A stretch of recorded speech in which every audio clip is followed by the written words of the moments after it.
A peaceful Thursday evening in Roma Castel, a square in a residential area of Stuttgart, Germany. A month earlier, in September, the scenes could not have been more different.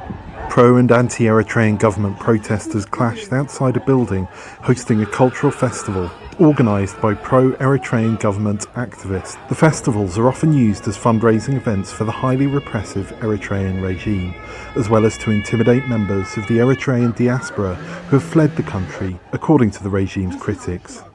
The government denies the allegations and says the events are cultural. One anti-government protester said pro-government members of the diaspora came out of the building hosting the event and began throwing insults at them.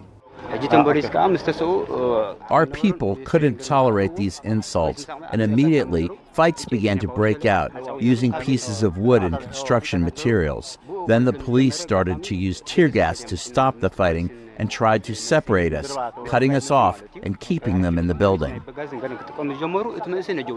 Another witness to the violence shows how construction materials were picked up and thrown. Violence at Eritrean cultural festivals has become a regular occurrence in recent weeks across the globe, with clashes in Canada, Israel and the US too.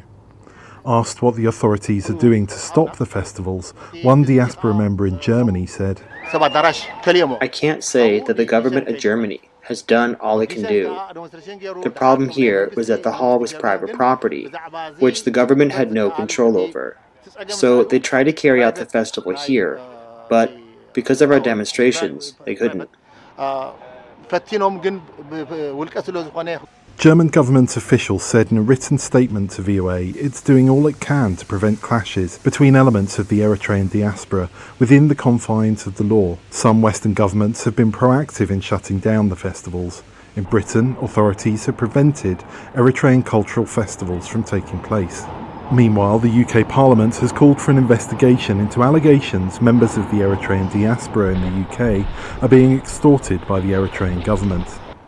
Eritrean embassies in Canada, the UK and Israel were contacted for comment but did not respond. Emmanuel Ayasu runs a TV station in London that broadcasts news into Eritrea via satellite. The country has no independent media and consistently appears in the lowest ranks of the World Press Freedom Index. He says young Eritreans are beginning to stand up to the government. Even though they don't support the government, they were not coming out in person to demonstrate.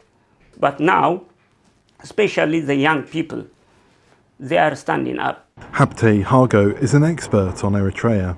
He explained, "And the number of young individuals fleeing the country has increased substantially, I would say, over the last 6, maybe 7 years. And these are individuals who've been tortured and mistreated by the Eritrean government." Human Rights Watch says more than 580,000 Eritreans have left the country as of 2021. Members of the Eritrea government have pledged to continue organising festivals in support of the government.